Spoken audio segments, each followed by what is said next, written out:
আসসালামু আলাইকুম রহমতুল্লাহ। রমজান মাসের আজ 23তম রমজান।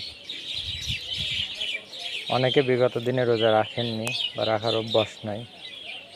তো যারা রোজা রাখেন না তাদের কাছে রিকোয়েস্ট যে আপনি রোজা থাকতে পারেন না কোনো কারণে বা থাকার অভ্যাস নাই, তো দয়া করে মসজিদে কেউ সিগারেট খেয়ে আসবেন না।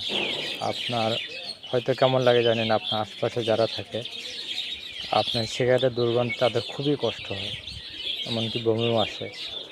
রমজান মাসে অনিচ্ছাকৃত বমি করলে রোজা ভাঙে না, কিন্তু বমি করার পরে তার যে কষ্ট বা গলা জ্বালা, এটা কিন্তু সারাদিন চলতেই থাকে।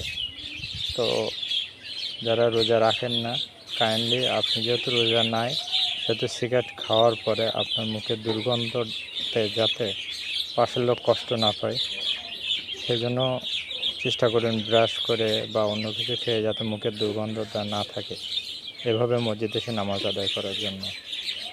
আশা করি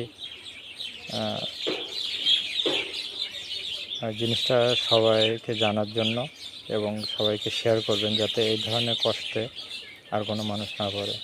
আসসালামু আলাইকুম রহমতুল্লাহ।